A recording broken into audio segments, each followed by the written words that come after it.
1 Coríntios, capítulo 1, verso 18, é um texto conhecido dos irmãos. Nós vamos pensar, à luz dessa passagem, sobre a cruz de Cristo, o escândalo que se encheu de glória.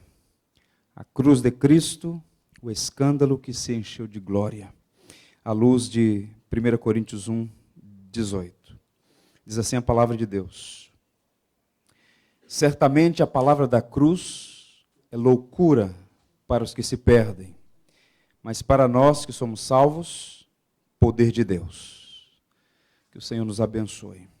Meus irmãos, nós jamais devemos perder de vista o fato de que o símbolo supremo e maior da nossa fé é a cruz de Jesus Cristo. Nessa noite, pela graça de Deus, nós vamos celebrar, trazer à memória a morte e ressurreição de Jesus Cristo. E nós cristãos, ao contemplar a cruz, a obra que Cristo fez em nosso favor, devemos encher o nosso coração de grande alegria e gratidão a Deus.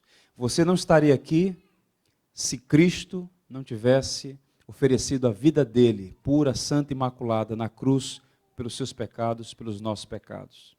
No entanto, falta-nos um devido senso de gratidão e maravilha, porque a nossa compreensão sobre a obra da cruz, ela é muito limitada, muito frágil e por vezes inconsistente. Eu já disse aos irmãos daquele momento único na história da igreja no Brasil, quando Henri Martí passou pelo Brasil no século XVIII e escreveu no seu diário que o Brasil era uma terra de muitas cruzes, mas que os brasileiros não conheciam a mensagem da cruz. Mais de 200 anos depois, esse cenário continua muito presente. E nós precisamos reiteradas vezes, continuamente, trazer à nossa memória a mensagem da cruz. Por que a cruz é para nós cristãos algo tão precioso, de grande valor, e que devemos sempre nutrir gratidão diante de Deus pelo que Cristo fez naquela cruz. Para que a gente entenda como é que esse escândalo se encheu de glória, nós precisamos considerar como os romanos viam a cruz, como os judeus viam a cruz, e como ela passou a ser vista pelos cristãos, nós que somos conhecidos em muitas partes do mundo como o povo da cruz. Observe o que pensavam os romanos, estava na lei. Esse homem é Cícero, um dos grandes escritores da antiguidade. Ele dizia o seguinte, e ele está aqui registrando o pensamento romano sobre a cruz. Atar um cidadão romano é crime, chicoteá-lo é abominação, matá-lo é quase um ato de assassínio, crucificá-lo é o quê? Não há palavras que possam descrever ato tão horrível. A própria palavra cruz deve ser removida para longe, não apenas da pessoa do cidadão romano, mas também de seus pensamentos, olhos e ouvidos. Cícero está colocando no retrato 3x4 como é que os romanos viam a cruz. Era vergonhoso, era escandaloso, era nojento. A lei romana prescrevia que um cidadão romano não poderia ser morto via cruz. Não poderia. Porque os romanos viam a cruz como um recurso para matar somente criminosos de alta periculosidade que não fossem romanos. Eles não inventaram a crucificação como método de morte, eles herdaram isso dos fenícios, dos gregos, executavam. Tito, quando chegou às portas de Jerusalém, no ano 70, derrubou as muralhas, incendiou o templo. Joséfo disse que faltou estacas para crucificar judeus. Muitos foram crucificados. Era uma prática comum na antiguidade. Os persas fizeram isso e vários outros povos para executar pessoas. Mas os romanos tinham pavor da cruz e, por lei, não podia um cidadão romano ser crucificado. Portanto, quando Paulo diz que a cruz, para muitas pessoas, é um escândalo, uma loucura, como era para os gregos, ele está retratando como as pessoas viam esta morte horrenda. Uma pessoa poderia demorar dias na cruz, agonizando sob o sol, sob o tempo. Então era uma coisa realmente terrível, a morte na cruz. Como é que os judeus viam a crucificação? Está escrito no livro de Deuteronômio o seguinte: o que for pendurado no madeiro é maldito de Deus. Os judeus não faziam distinção entre madeiro e cruz. Uma pessoa crucificada era vista pelos judeus como alguém amaldiçoado, como alguém que estava debaixo de juízo. Então você tem dois grupos, romanos, gregos e romanos, e judeus, olhando para a cruz como um escândalo, como uma coisa terrível, como algo terrível, que não poderia jamais ser admitido para uma pessoa de bem. Pois bem, há um relato de uma conversa entre um homem chamado Justino e Trífo. Justino foi um apologeta cristão. Ele está num debate com um erudito judeu chamado Trífo. E Trífo diz para ele, olha, eu já ponderei a fé cristã, já considerei os postulados de vocês cristãos, mas uma coisa eu tenho para dizer. É inadmissível para mim, como judeu, aceitar que o Messias tenha morrido numa cruz. Esse é o grande escândalo, é a grande pedra de tropeço. Boa parte dos judeus rejeitaram Jesus Cristo como Salvador, porque para aquelas pessoas, o homem na cruz do Calvário está debaixo de maldição, e esse não poderia ser o Messias tão esperado. Na antiguidade, nós temos aqui uma caricatura que eu vou mostrar para vocês, é a mais antiga sobre a crucificação. Dá para ver pouca coisa ali. Está na cidade de Roma. Foi descoberta em 1856. Está escrito aí, talvez na próxima imagem fique um pouco mais claro, está escrito, Alexâmenos adora o seu Deus. Era assim que os pagãos viam os cristãos. Um grupo de pessoas ignorantes que estavam adorando um indivíduo que afirmava ser Deus encarnado, morto numa cruz como criminoso, rejeitado pelo próprio povo, os judeus. De modo que aqueles que adoravam a Jesus Cristo eram vistos como pessoas que estavam adorando a um ser estúpido, razão pela qual você tem essa caricatura de um ser com corpo humano e com a cabeça de um animal. O texto que nós lemos é muito curioso porque foi escrito pelo apóstolo Paulo.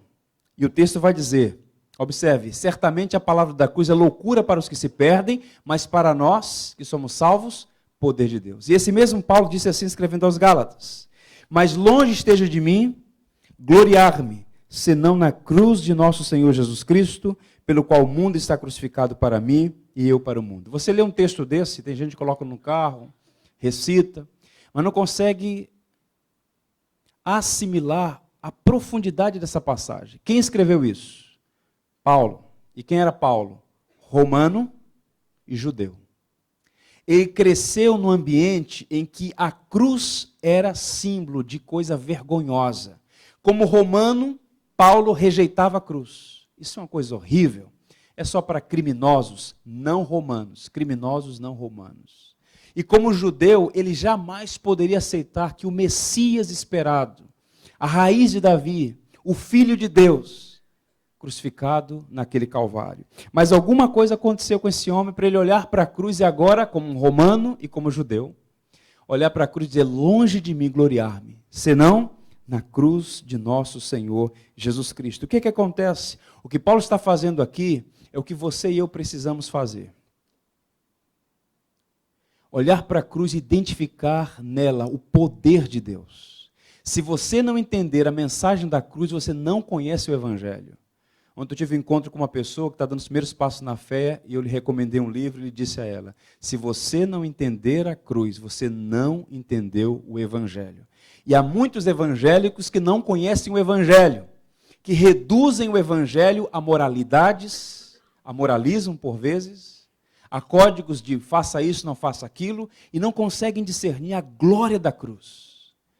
Esse homem, repito, reitero, que era judeu e romano por direito, ele olhava para a cruz não como um escândalo, não como uma loucura, porque houve algo na sua mente, no seu coração, que mudaram completamente a perspectiva. E agora ele pode dizer, eu me glorio na cruz. E por que ele disse isso? Observe, então, a palavra de Martinho Lutero sobre essa gloriosa mensagem da cruz. A cruz é o símbolo da fé cristã, da igreja cristã, da revelação em Jesus Cristo. Aquele que compreende corretamente a cruz, compreende a Bíblia, compreende a Jesus Cristo.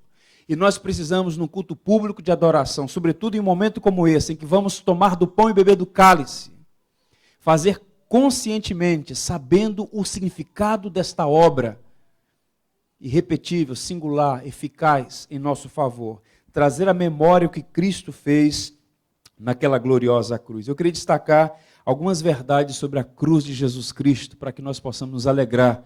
e quando tomarmos do pão e bebermos do cálice, para que façamos isso com profunda alegria e senso de maravilha. A primeira grande verdade é esta: a cruz é a bandeira do Evangelho e o estandarte da igreja. Eu concordo com a maioria dos biblicistas, historiadores do Novo Testamento, exegetas, que a carta de Paulo aos Romanos é o principal documento da Bíblia, o principal livro da Bíblia.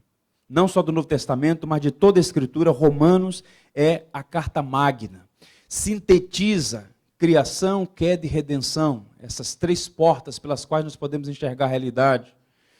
E Paulo vai argumentar nesta preciosa carta, que é uma carta que fala sobre a obra de Cristo em favor de pessoas como eu e você, pecadores, culpados sem defesa diante de um Deus santo, e como Deus fez para nos salvar de nós mesmos, do pecado, da morte, do juízo, da condenação e de Satanás. Há um texto que é chamado de a sinopse do Evangelho.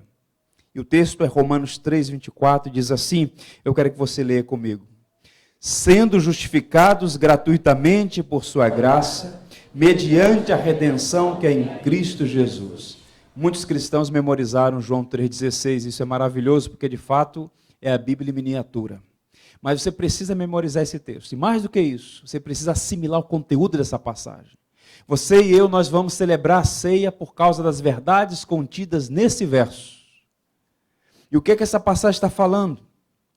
Paulo está se dirigindo a cristãos que viviam em Roma, que estavam familiarizados com a linguagem forense. E Paulo retira de dentro do tribunal romano esta palavra justificação, para apontar uma das dimensões da obra de Cristo. Eu digo uma das dimensões porque a obra de Cristo é tão grande, tão gloriosa, razão pela qual o autor de Hebreus chama de tão grande salvação, que várias linguagens são usadas. E dentre essas linguagens, a linguagem judicial. Justificados. E o que é que Paulo está querendo dizer com isso? Observe o conceito de justificação. É o ato de Deus de declarar justo o ímpio sem comprometer a sua justiça. Pois é atribuída ao transgressor gratuitamente a justiça de Cristo. Esta graça é concedida mediante a fé em Cristo com base exclusiva na sua obra vicária, penal e substitutiva na cruz do Calvário. A salvação é um dom de Deus, ponto, ok? Não há mérito em nós, mas nós precisamos mergulhar mais nesse entendimento e compreender por que essa salvação é de graça, porque não há toque do mérito humano, porque só Deus pode conceder a salvação, porque Deus então pode justificar pecadores sem comprometer a sua justiça e a sua santidade. Duas coisas precisam ser ditas aqui. A fonte da justificação é a graça de Deus. Deus não deve nada a você, Deus não deve nada a mim, a nenhum de nós. Somos filhos de Adão, nascemos com a natureza corrompida, herdamos culpa e merecemos juízo.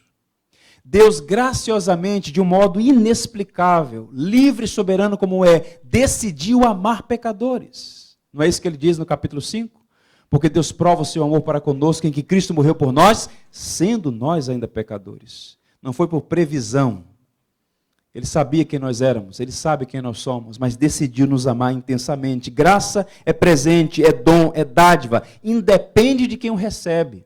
Razão pela qual Jesus estava sempre em contradição, sempre em choque com os religiosos do seu tempo. Eles diziam que eram bons, que eram nobres, que eram melhores do que os publicanos, melhores do que os pecadores, melhores do que as mulheres de caráter duvidoso. E Jesus então dizia, eu não vim para os bons.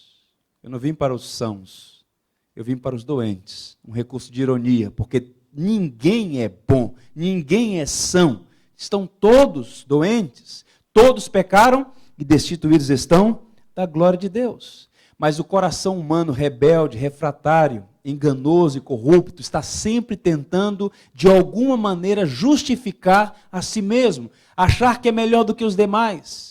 E aí toda a religião tem a mesma base, o homem buscando pelos seus meios conquistar justiça, dizer, eu mereço, eu sou digno da salvação. Isso é um insulto.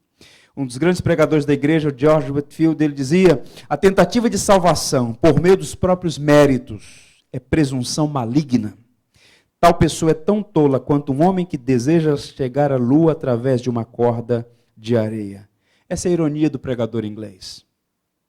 Você pode chegar à lua numa corda de areia É uma impossibilidade. Só um lunático pode mensurar tal coisa. Assim é o homem que tenta salvar a si mesmo por suas obras. Porque as nossas obras, por melhores que sejam, elas não podem satisfazer a um Deus santo, porque as nossas obras estão corrompidas pela nossa natureza. Até o bem que a gente faz, de alguma maneira, está comprometido com motivações escusas que muitas vezes até nós mesmos desconhecemos. E escrevendo aos Efésios, Paulo diz, para mostrar nos séculos vindouros a suprema riqueza da sua graça em bondade para conosco em Cristo Jesus. Vamos repetir o restante?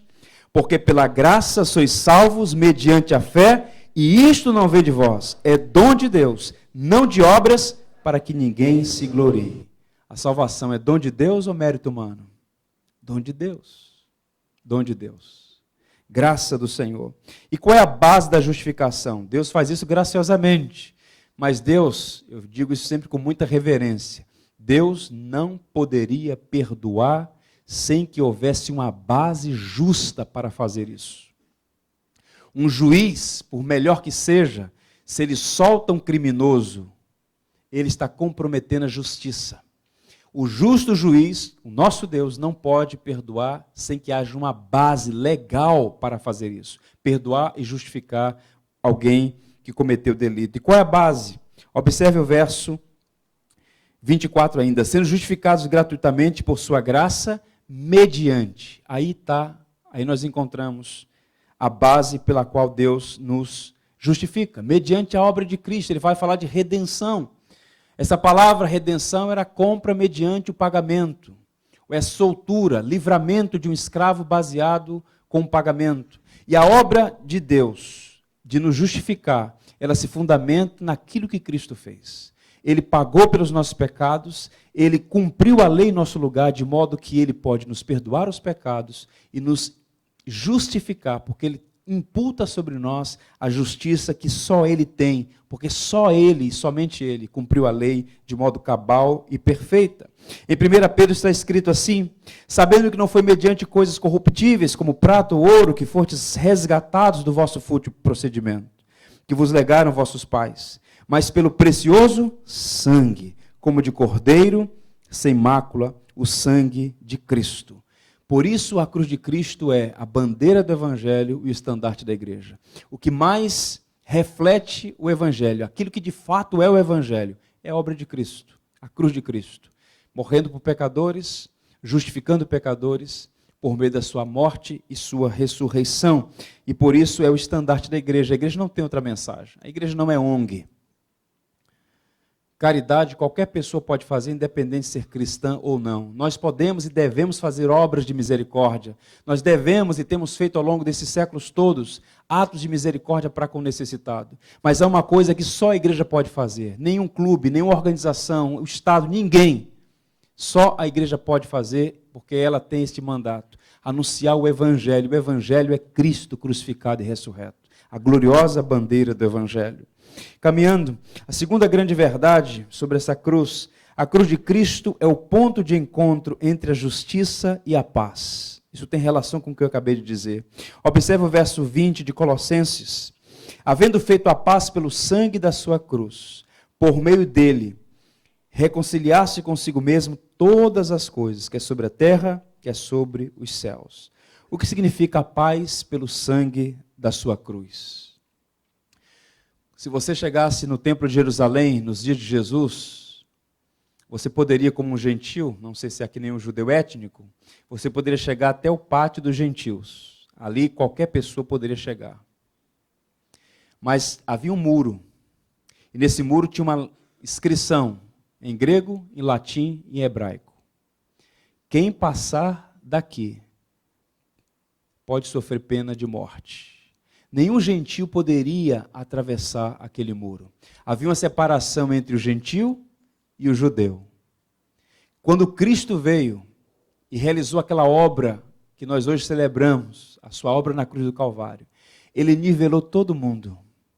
Todos pecaram e destituídos estão da glória de Deus. E agora a paz pelo sangue da sua cruz, ele reconcilia judeus e gentios e forma entre judeus e gentios um só povo, que está reconciliado com Deus por meio do sangue da cruz.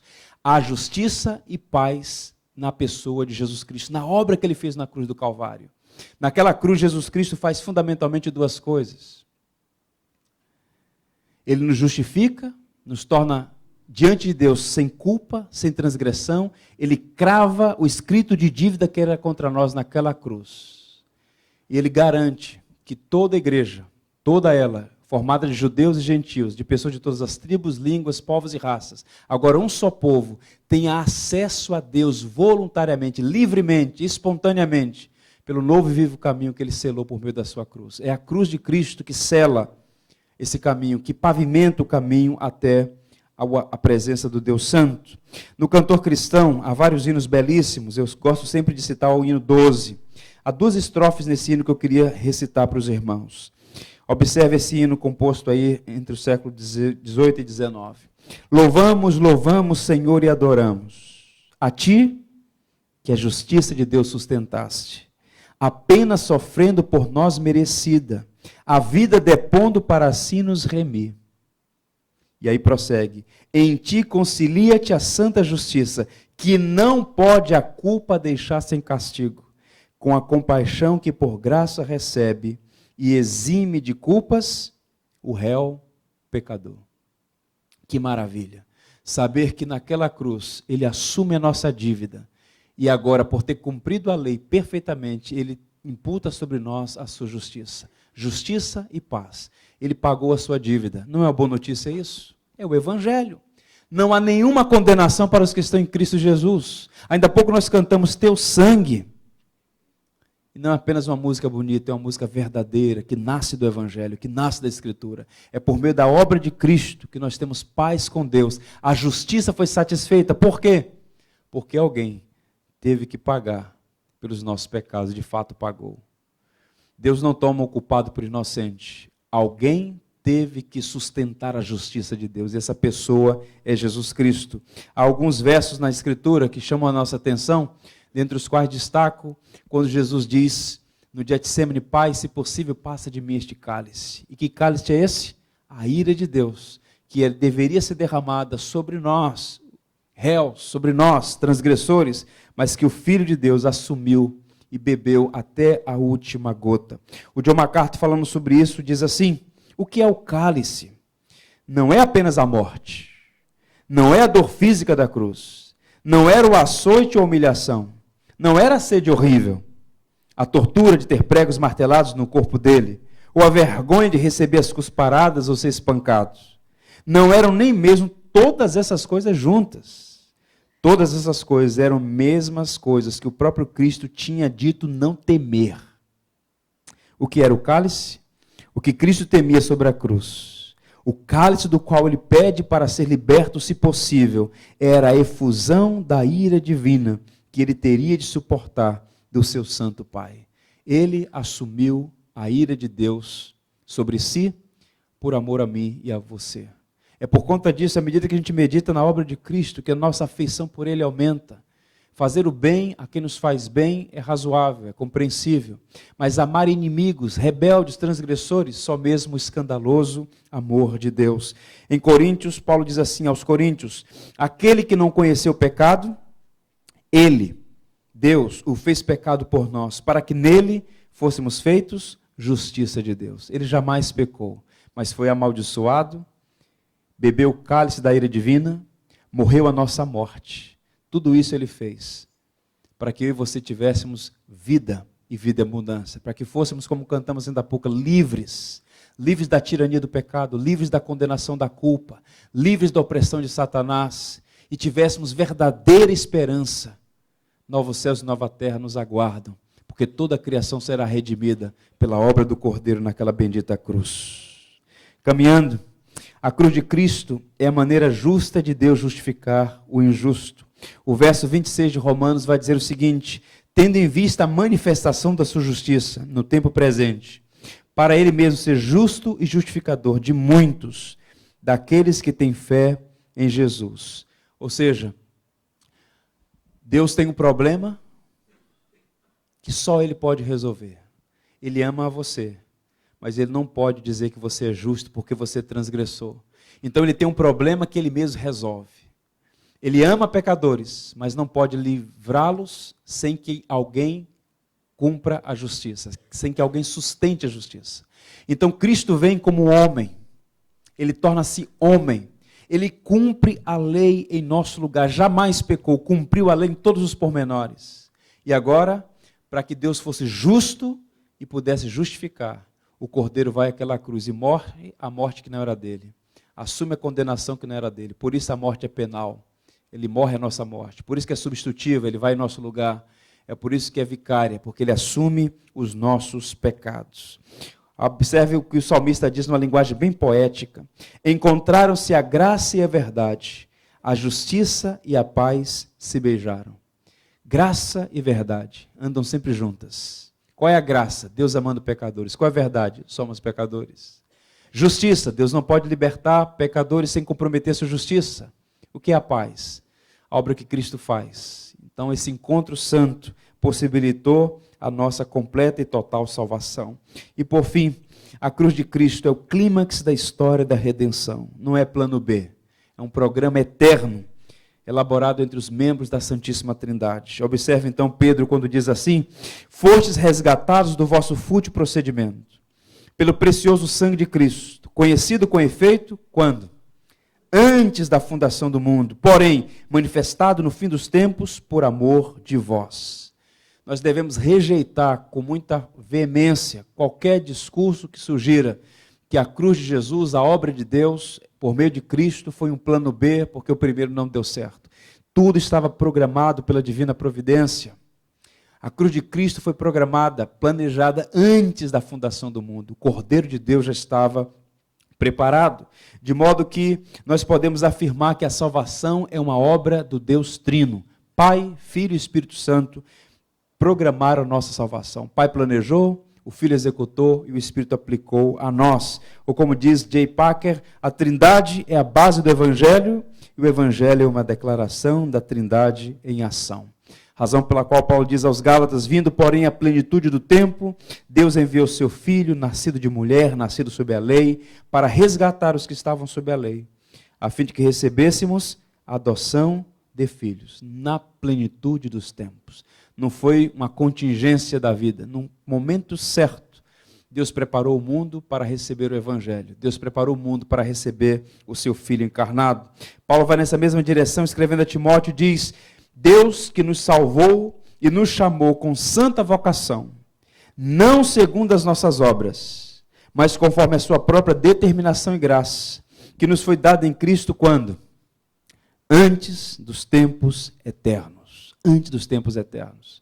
De modo que o que aconteceu com você hoje, você um dia ouviu o Evangelho, um dia você se rendeu à mensagem da cruz, mas o que aconteceu com você, comigo, com cada um dos filhos e filhas de Deus, membros da Igreja do Deus vivo, é porque foi planejado desde a eternidade. Aos Efésios, Paulo escreve: assim como nos escolheu nele antes da fundação do mundo, para sermos santos e irrepreensíveis perante ele. E aos Tessalonicenses, Paulo escreve: devemos sempre, sempre dar graças a Deus por vós, amados pelo Senhor, porque Deus vos escolheu desde o princípio para a salvação. Alegre-se. Nós devemos nos alegrar sempre por essa dádiva preciosa da salvação. Se o homem for deixado seguir os seus próprios caminhos, jamais, por si só, se voltará para o Senhor. Nós o amamos porque Ele nos amou primeiro. A minha oração, como pastor, como seu irmão em Cristo, é que você possa ouvir dos lábios do Cristo vivo as palavras que estão em Mateus capítulo 25, verso 34. Vamos ler juntos? Vinde benditos do meu Pai, entrai na posse do reino que vos está preparada antes da fundação do mundo. Quantos aqui estarão naquele dia? Quantos aqui ouvirão do Senhor, daquele que tem os cravos marcados em suas mãos, a coroa de espinhos, aquele que venceu a morte, o diabo e todas as forças malignas, ele que triunfou sobre tudo e todos, ele dirá: vinde benditos do meu Pai, possuí por herança o reino que vos está destinado antes da fundação do mundo, louvado seja o teu nome. Quando nós começamos a compreender essas verdades, nós deixamos de olhar para a cruz como escândalo, nós deixamos de olhar para a cruz como uma loucura e nós passamos a olhar para a cruz como o poder de Deus. O manifesto poder de Deus. Gálatas 6,14. Vamos encerrar lendo então essa passagem. Vamos juntos. Mas longe de mim gloriar-me senão na cruz de nosso Senhor Jesus Cristo, pela qual o mundo está crucificado para mim e eu para o mundo. Que você, como cristão, se regozije, se alegre na cruz de nosso Senhor Jesus Cristo. É o que vamos fazer nessa noite, trazendo à memória que ele foi morto, mas ressurgiu dos mortos para a nossa salvação. Esta mesa, eu costumo sempre dizer, ela não é da Igreja Batista, muito menos dos seus pastores. Esta mesa é de Jesus Cristo. A ceia não foi inventada pela igreja, foi uma ordenança delegada por Cristo. Quem pode participar desta mesa? Aqueles que já publicamente confessaram sua fé em Jesus Cristo como Senhor e Salvador. Aqueles que já passaram pelas águas batismais, selando o seu compromisso com Cristo e com a sua igreja. Se você é discípulo de Cristo, se você está em comunhão com o povo de Deus, você está convidado a participar da ceia.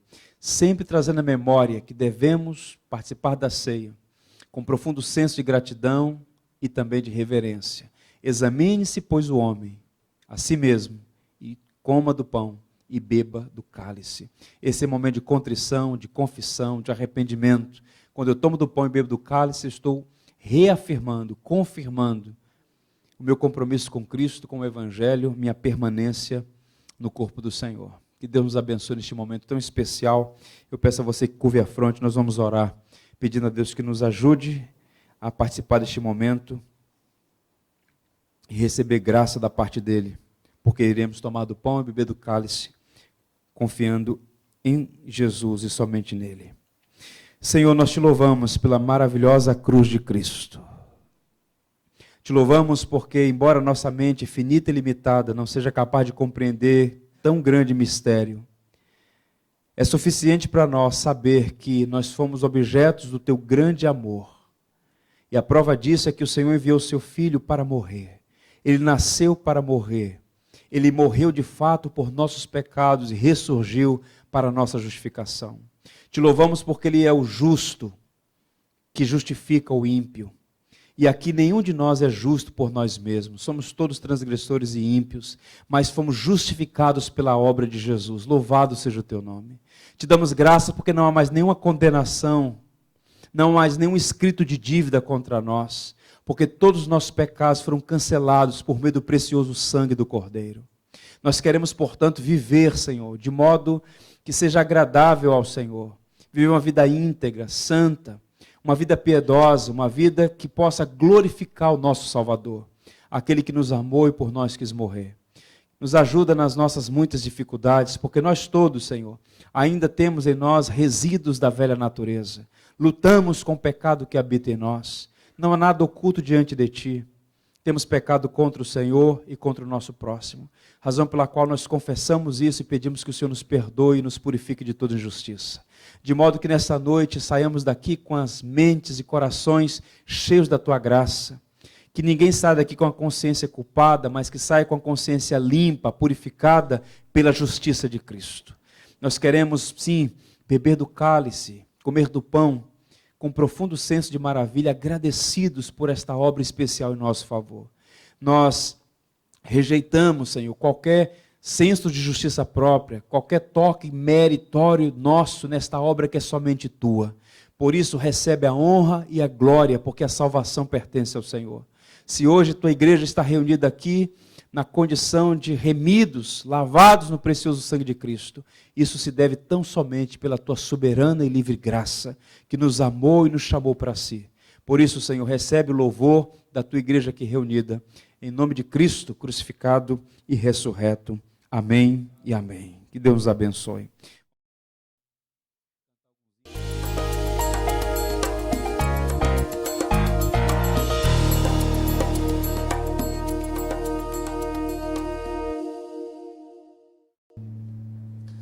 Tu és fiel, Senhor,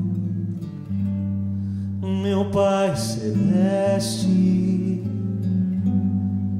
pleno poder aos teus filhos darás.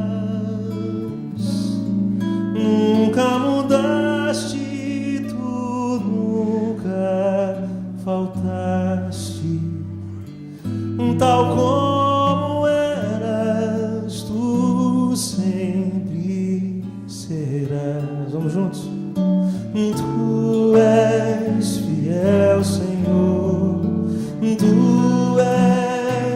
fiel Senhor, dia após dia, com bênção sem fim.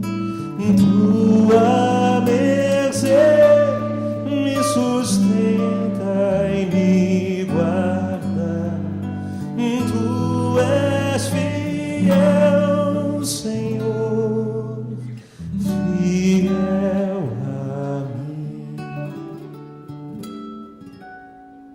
Flores e frutos, montanhas e mares, sol